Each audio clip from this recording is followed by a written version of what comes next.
নাজমুল হক প্রধান, আপনাকে স্বাগত জানাচ্ছি আমাদের অনুষ্ঠানে। আপনাকে ধন্যবাদ, আপনাকে ধন্যবাদ, জি। অভিনন্দন।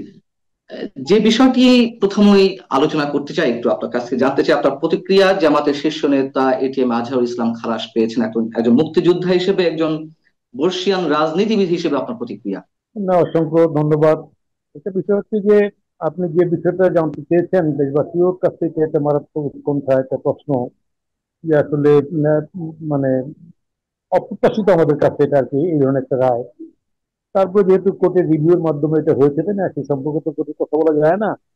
কিন্তু বলবো যে এটা প্রত্যাশিত ছিল না আর কি, এটুকুই বলতে চাই।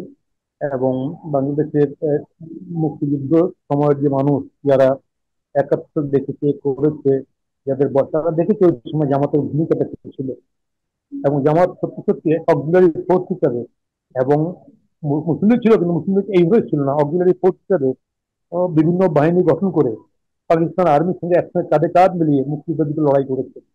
এবং সেই সময় গণহত্যা সংঘটিত হয়েছে, ধর্ষণ হয়েছে, এই সামগ্রিক বিষয়গুলি হয়েছে। এবং যখন সারেন্ডার করে 71 সালে এই যে ঢাকার মাঠে আহ, নিয়াজিরা জাবজিৎ সিং অরোরার কাছে, না সেখানটা কিন্তু সারেন্ডার দলিলে কিন্তু সেখানটায় নট অনলি পাকিস্তানি ফোর্স, সেখানটা কিন্তু অক্সিলারি ফোর্স সম্পর্কে কিন্তু পরিষ্কার উল্লেখ আছে সেখানটা, সেই সারেন্ডার যে চুক্তি দলিল, তাই না?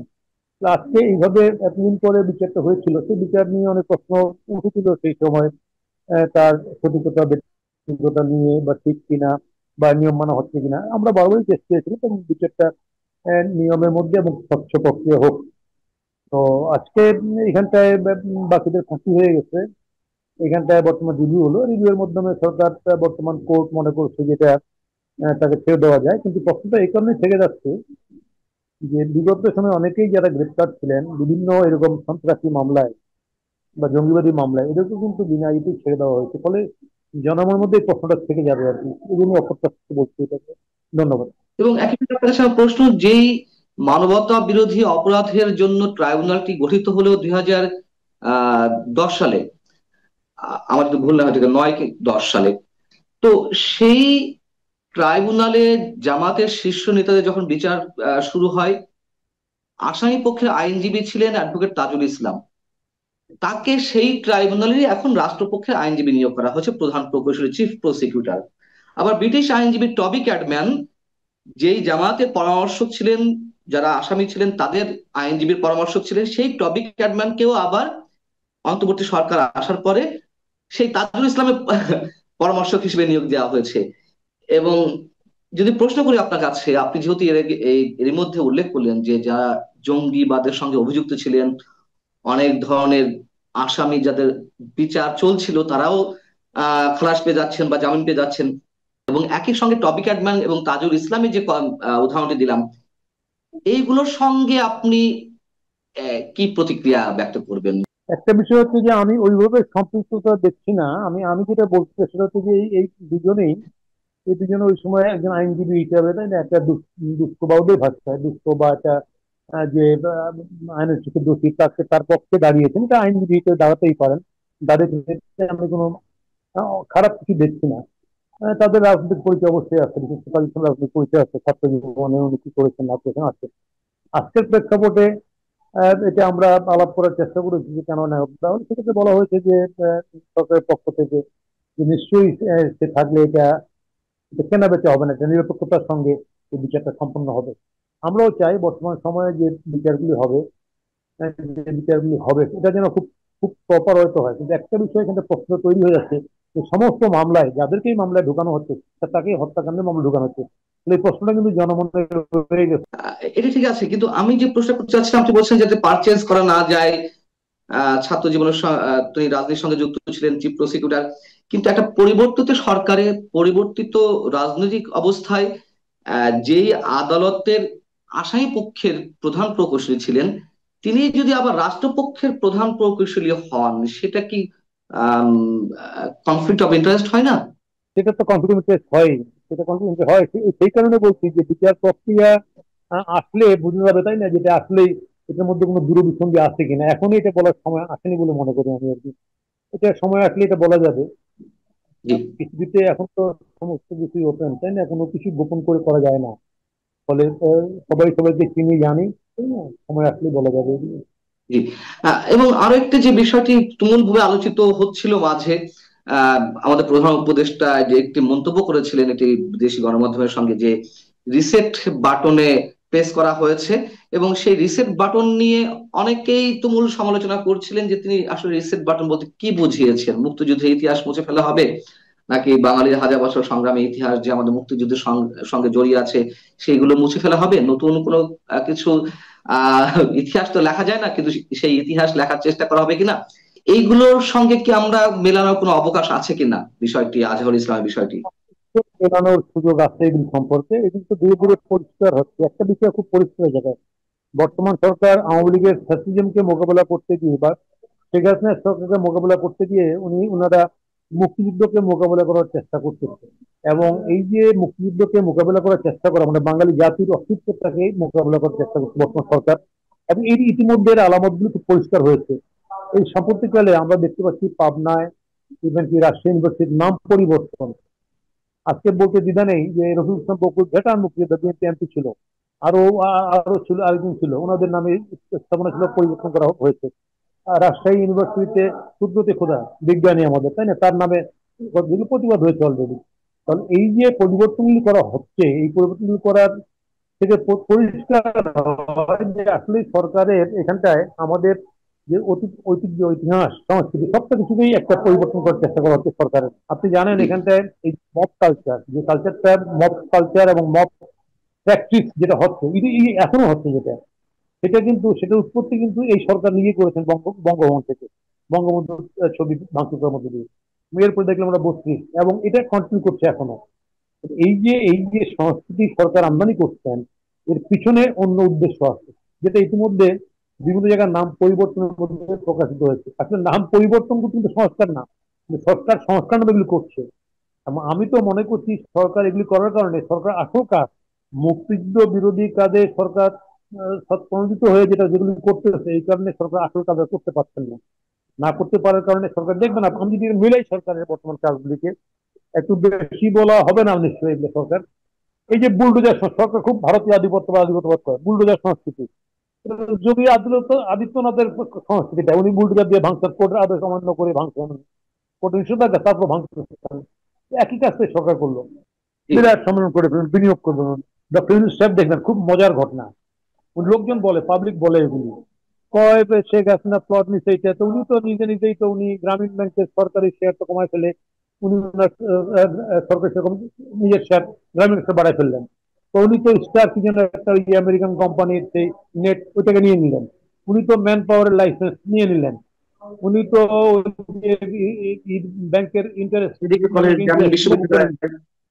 ঢাকা জি। বিশ্ববিদ্যালয় নিয়ে নিলেন। ওনার নামে যে 600 কত কোটি টাকার যেটা হয়েছিল না, ওটা উনি তুলে ফেললেন। নিজের সবগুলি সুযোগ নেওয়ার পরে উনি এখন কি তড়িঘড়ি করে দিতে যাচ্ছেন কি, ওই যে পোর্ট দিবেন, বন্দর দিবেন, যার কারণে এই পোর্ট বন্ধ সামগ্রিক বিষয়ে জনমনে এই প্রশ্নটা খুব পরিষ্কার হচ্ছে আসলে সব উদ্দেশ্যটা কি। ছোটখাটো বিষয়ে সরকারের কোনো লক্ষ্য নেই, উনি বিগ বিগ প্রজেক্ট করতে যায়। এই যে বিগ বিগ প্রজেক্ট করতে যায়, এর আড়ালে উনি যে রাজনীতিটা করছেন, সেই রাজনীতিটা আমাদের জাতিকে ভাবিয়ে তুলছে যে আসলে ইউনিসেফ দেশটা কোথায় নিয়ে যাবেন। আমি এখনো মনে করি সরকারের সৌবিধি উদয় হোক, এসব না করে আমরা খুব দ্রুত, যদি সরকার যদি এখানটা যে এই যে রাজনৈতিক দলগুলোর যে দাবি, যে রোডম্যাপটা ঘোষণা করে দিবেন, হ্যাঁ 2-1 মাস যদি হইতাম, রোডম্যাপ ঘোষণা তো অসুবিধা কি। উনি রোডম্যাপ ঘোষণা না করে জনগণের মধ্যে এই প্রশ্নটা, সন্দেহটা আসতেছে যে আমাদের দেশটাকে একটা একটা ত্রিমুখী সংঘাতের দিকে আরাকান নিয়ে ঠেলে না দেয়। আমাদের 10 লাখ 11 লাখ রোহিঙ্গা পাঠানোর নাম নাই, উনি ওখানটা করিডোর করবেন ত্রাণ দেওয়ার জন্য। বলেন তো, গোটা বিশ্বে জাতিসংঘ কোথাও ত্রাণ পাঠাতে চাইলে ওইটা কি কোনো চুক্তি করতে হয়? যে কোনো জায়গায় পাঠাতে পারে, যে কোনো জায়গায় পারে। আমাদের রোহিঙ্গাদের পাঠানো নিয়ে কোনো উচ্চবাচ্য নাই, একটা ফলস একটা বাজারে কথা আসলো কি 1,80,000 যাবে। আর রোহিঙ্গা আরাকানের তো 80 ভাগ তো আরাকান আর্মির দখলে, 20 ভাগ আছে জি। বার্মার সরকারের দখলে। এখান থেকে আপনি করিডোর দিতে যাচ্ছেন, তো মুভ কি মুভ করবো, ত্রাণ, ত্রাণ মুভ করার জন্য জাতিসংঘ তো কোনো করিডোর লাগে না ভাই। তাহলে আজকে এই সামগ্রিক বিষয়ে ওনার সমস্ত কর্মকাণ্ড জনগণের মধ্যে প্রশ্ন তুলছে। উনি না সংস্কার না ভোট, কোনোটাই উনি করতে পারবেন না। ওনার ভিন্ন কোনো উদ্দেশ্য আছে বা ভিন্ন কোনো জায়গায় চুক্তিবদ্ধ উনি, এটা পাবলিক মনে করছে। এই জায়গা থেকে সরকারের সরে আসা উচিত বলে আমি মনে করি। করে আসা উচিত, আপনারা বলছেন, পরামর্শ দিচ্ছেন, নির্বাচনের রোডম্যাপ ঘোষণা দাবি করছেন। 9.5 মাস হয়ে গেল, কোনো ধরনের মানে তাদের কোনো টনক নড়ছে না। কিন্তু যদি সরে না আসে, যদি এই এই ধারাটি চলতে থাকে, মুক্তিযুদ্ধ থেকে শুরু করে মুক্তিযুদ্ধকে বিতর্কিত করা, কিংবা মার্কিন মার্কিন স্বার্থ উদ্ধারের যে একটি চেষ্টা, এইগুলো যদি অব্যাহত থাকে, এর আফটার ইফেক্টটা কি? অথচ সরকারের পক্ষ থেকে, সরকারের উপদেষ্টা বৃন্দ কেউ কেউ 5 বছর থাকার, কেউ কেউ দরকার ওনাকে আরো অধিক সময়ের জন্য ইত্যাদি স্লোগান তুলতেছেন। এই সামগ্রিক এবং ওনার যে দল বা ওনার দল বলবো এই কারণে, নতুন যে দল সেই দলের নিবন্ধন নাই, গঠনতন্ত্র ঘোষণা নাই, এখনো প্রত্যেক মিটিং এ ওনার সঙ্গে থাকে। ওনাদেরকেই বলে উনি পদত্যাগ করতে চান বা না চান। এটা জনগণের মধ্যে একটা এই যে মিথ্যা আশ্বাস ফুল দিচ্ছে না, আমি মনে করি এটা খুবই কি বলা যায় যে অনাকাঙ্ক্ষিত। তাহলে আপনি এখন এখন বলতে পারবেন হয়তো, আমরাও বলতে পারবো যে তার এই সমস্ত কর্মকাণ্ডের বিরুদ্ধে সমস্ত জনগণ অংশ নিয়ে খুশি উঠতেছে, কিন্তু এটা আউটবার্ড বাংলাদেশে কিভাবে হয়, কখন হয়, এটা আমরা জানি। এটা যেমন জোয়ার ভাটার দেশ, ফলে এই দেশে কখন কি হয় এটা আমরা জানি, বা এখানকার রাজনৈতিক শক্তির সঙ্গে যুক্ত হয়।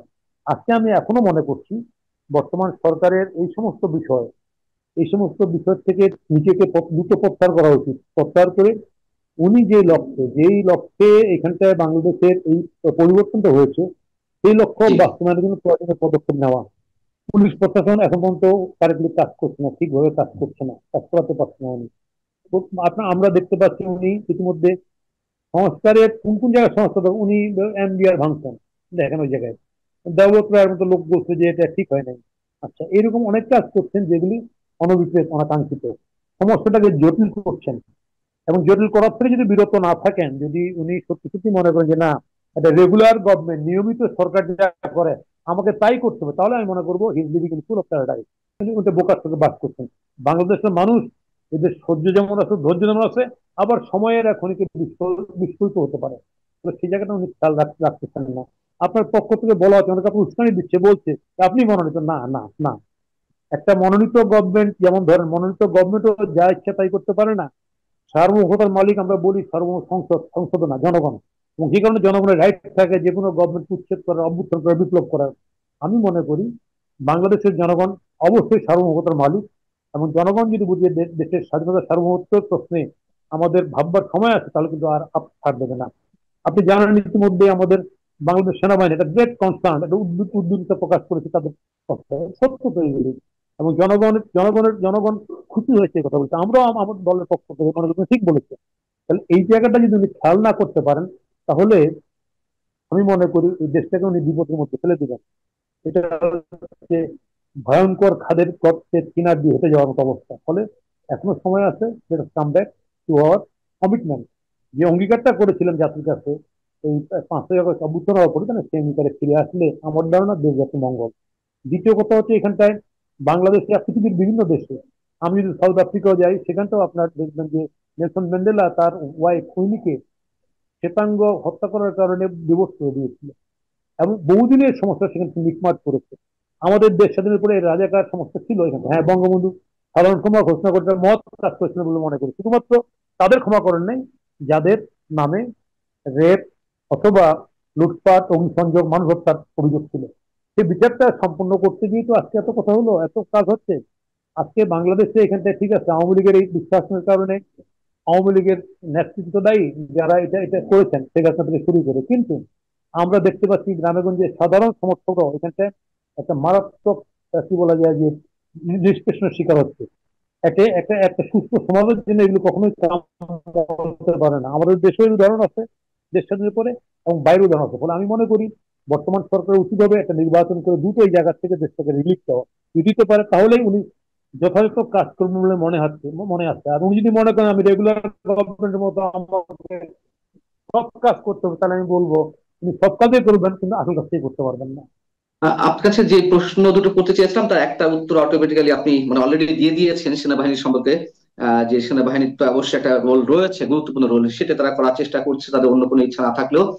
আরেকটি সর্বশেষ যে প্রশ্ন আপনি বলছিলেন যে আহ জনগণ রুখে দাঁড়াবে যে কোনো অন্যায়ের বিরুদ্ধে, কিন্তু জনগণ কতবার রাজপথে নামবে? জনগণ কি বারবার প্রতারিত হচ্ছে না? যে গণঅভ্যুত্থানটি হলো সেখানে তো সাধারণ মানুষের ইনভলভমেন্ট ছিল, পিছনে কি মেকানিজম ছিল, কি ম্যাটিকুলাস ডিজাইন ছিল, সাধারণ মানুষ জানতো না। কিন্তু সাধারণ মানুষ আওয়ামী লীগের 15 সাড়ে 15 বছরে যে নানান ধরনের অনিয়ম, অত্যাচার, গুম খুন, দুর্নীতি, এগুলোর বিরুদ্ধে রুখে দাঁড়িয়েছিল।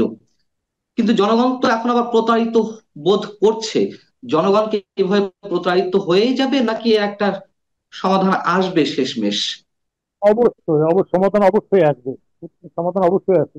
কিন্তু না, আমরা বাংলাদেশের সমাজটা, রাষ্ট্র, সমাজ, দেশ জাতি সামগ্রিক বিষয় মিলিয়ে আমরা আসলে মানে এখন বলতে দ্বিধা নেই, এই 18 কোটি জনগোষ্ঠীর দেশে সত্যিকার নেতৃত্ব, সত্যিকার রাজনীতি, এটা কিন্তু জনগণের আস্থা শুরু থেকেই ছিল, কিন্তু আমরা সেটা প্রেজেন্ট করতে পারি না, উপস্থাপন করতে পারি না। আজকে জনগণ এখানে সবাই মনে করছে ডক্টর ইউনূস সেটা করতে পারবেন, কিন্তু উনি উনি যেভাবে ক্যাবিনেট সাজিয়েছেন সেটা উনি করতে ব্যর্থতার পরিচয় দিচ্ছেন, ফলে এই ব্যর্থতা বেশি দিন জনগণ সহ্য করবে আমি মনে করি না।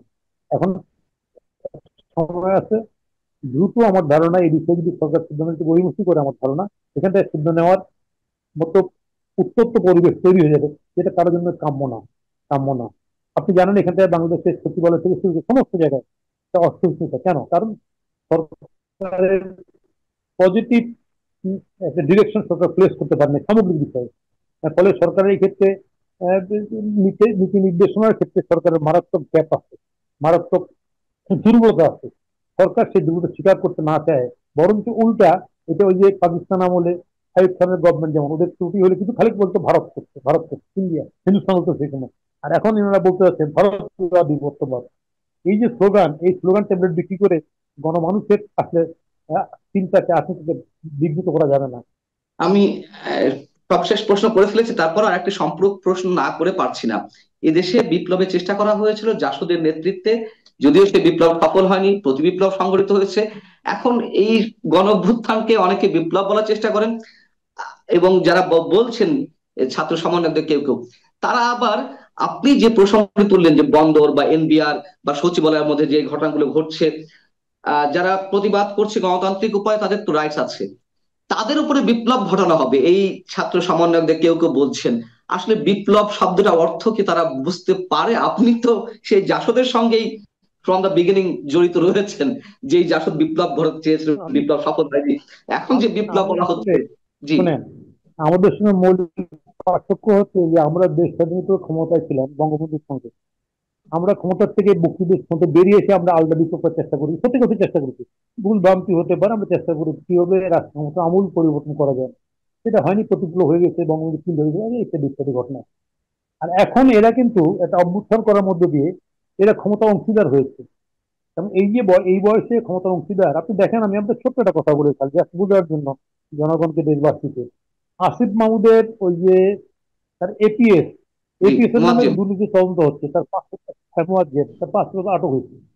আর জি। সেই দেখেন শেখ হাসিনার যে বাসায় গৃহ পরিচালক ছিল না, সে জাহাঙ্গীর বলতে তার নাম, শেখ হাসিনা বলছেন, প্রধানমন্ত্রী বলছেন যে উনি 4 কোটি টাকা নিয়ে পালিয়ে চলে গেছেন, ওনারা ধরতে পারেন নাই। এই গভর্নমেন্টের একটু ইফিসিয়েন্সি এখানটা যে না, এনারা ওই ছেলেটাকে ডিটেন করতে পারছে। কেঁচো খুঁড়তে তো সব বের হয়ে যাবে এই কারণে। হাসান মাহমুদ মারা গেছে, আরিফ হাসান সাহেব, উনি খুব সম্মানীয় ব্যক্তি, আপনি জানেন, জি। মরহুম, আল্লাহ বেশ নসিব করুন। ওনার যখন মন্ত্রণালয় চেঞ্জ হয়, উনি তখন হাইকোর্টে এসেছিলেন। ওনার কলিগরা জুনিয়ররা জিজ্ঞেস, স্যার আপনাকে বড় মন্ত্রণালয় থেকে পরিশ্রমটা দিল কেন? বললো আমি তো 11,000 টাকা সংগ্রহ করে দিতে পারবো না ওদের, সেই কারণে আমাকে চেঞ্জ করে দিচ্ছি। ওনার কথাই। যে। এখন বলেন কি তার প্রমাণ কি থাকবে? আমি 3-4 জন উকিল আমাকে বলছি, আর কথা বলছেন আপনাকে। আজকে এই যে শত শত কোটি টাকার যে কিস্তিটা হয়তো বাদ দিতে হলো, নিশ্চয়ই তো ডাউনে কুছ ফেলা হয়। তাহলে এই ছাত্ররা, এই ছাত্রদের যারা নেতৃত্ব, তারা তো ইতিমধ্যে শুধু শুধু আমরা তো অভ্যুত্থান সংগঠিত করার উপরে ক্ষমতার স্বাদ নিতে চাই না, আমরা জনগণকে স্বাদটা দিতে চেয়েছি। আর জি। এরা ক্ষমতার স্বাদটা নিজে রস আস্বাদন করতেছেন ক্ষমতার। ফলে এদের কাজের সঙ্গে আমাদের কাজের মিল কখনোই হবে না। আমাদের ডেডিকেশন পুরো কমপ্লিট রিভার্স। আজকে বাংলাদেশের বর্তমান ইউনূস সাহেব সবচেয়ে বেশি ক্ষতি করতেছেন উনি এদেরকে প্রশ্রয় দিয়ে। আপনার উনি উচিত তো, ওনার উচিত এই মন্ত্রণালয় পুনর্গঠিত করা, যদি উনি নিরপেক্ষ ভোট দিতে চান অবশ্যই। উনি কেন, ওনার স্পোকসনেস আছে, উনি কেন ওনার পতাকার খবর নাহিদ সাহেবকে দিবেন? কি জন্য দিবেন? নাহিদ সাহেব একটা দলের কি আহ্বায়ক। মহাকনভেনর না সচিব, যে কি কি যেন, হ্যাঁ, কেন আহ্বায়ক। দিবেন? হ্যাঁ, জি। তাহলে, হ্যাঁ, তাহলে আহ্বায়ক। তাহলে এই যে কাজগুলো করতেছেন স্যার, ইনসাফ তো রাজনীতি, আমার ধারণা, আমি বলতে বলবো যে রাজনীতির ওটাও বোঝার জন্য ওনার সময় লাগবে, কিন্তু কোনো নিয়ম মানছেন না। ওনার তো নিয়ম মানা উচিত। আজকে যে দলটা নাই স্যাররা দল করবে কোনো আপত্তি নাই, দল করতে পারে, ছাত্ররা আন্দোলন বিপ্লব করছে, হ্যাঁ দল করুক, দল করুক, ঘোষণাপত্র তৈরি করুক, জনগণের কাছে যাক, নো প্রবলেম, আমরা সহযোগিতা করবো। কিন্তু রাষ্ট্র ক্ষমতাকে যাচ্ছে তবে ব্যবহার করা যায় না, ব্যবহার করলে তার পরিণতি খারাপ হয়, উনি সেটাই করতে যাচ্ছে। এবং এটা এই খারাপ দৃষ্টিটা আমার ধারণা পৃথিবীতে, বাংলাদেশে এইবারই প্রথম হলো আর কি। বাংলাদেশে এর আগেও অতীতে অসংখ্য বড় বড় আন্দোলন হয়েছে। এবং যে আপনি জানেন, ছাত্ররা যেমন সত্তরের আন্দোলনের পরে একাত্তরে এই যে মুক্তিযুদ্ধের শুরুতে ইশতেহার পাঠ করা, স্বাধীন বাংলার পতাকা উড়ানো, পাকিস্তানের পতাকা পুড়িয়ে দেওয়া, এবং জাতিসংঘ জাতীয় সঙ্গীত গাওয়া, এইসব ছাত্র করেছে। কিন্তু ছাত্ররা ওইভাবে ক্ষমতার দাবিদার হয় না, আজকে দাবিদার হয়েছে। ফলে এই দাবিদার হওয়ার কারণে আজকে এই ঘটনাগুলি আসছে। রাজনীতির মিনিমাম ব্যাকরণ যদি কেউ না মানে, তাই না, সেক্ষেত্রে বিশৃঙ্খলা হতে বাধ্য। বর্তমান সরকার সেটাই করছেন দুর্ভাগ্যের জায়গাতে, এটা অ্যানার্কির জন্ম দিচ্ছেন। আমি আবারও বলবো, আমরা চাই না এই দেশটা অ্যানার্কির মধ্যে যাক। সরকার ফিরে আসুক, চেতনায় ফিরে আসুক, তার তার জি। সঙ্গীত ফিরে আসুক, এবং উনি ওনার কাজটা দ্রুত সম্পন্ন করে উনি যান। তারপর যদি থাকতে চান রাজনীতিতে আসুন, নির্বাচন করুন, ভোট করুন, কোনো অসুবিধা নেই তো। আজকে আপনি জানেন প্রশাসনগুলির সমস্ত জায়গায় এই যে সরকার একই কালচার, প্রশাসনের লোকরা কর্তা ব্যক্তিরা এখন বসে, যেমন আওয়ামী লীগের বলা হতো আমি ডিসি, আমার আন্ডারে 7টা এমপি আছে। এখনো প্রশাসন কর্তা এরকম বলতে চায় যে আমি তো ই করি, বিএনপি করি, বা আমি জামাত করি, বলতে চায়। এলাকাগুলিতে একই রকম প্রবণতা, এবং সেইখানটায় আছে আবার এই যে বৈষম্য বিরোধীদের তৎপরতা সমস্ত জায়গায়। ফলে জি, এগুলি মঙ্গল আনবে না, দেশটা ক্ষতির জায়গা নিয়ে যাবে। অনেক ধন্যবাদ নাজমুল হক প্রধান আপনাকে, একজন মুক্তিযোদ্ধা হিসেবে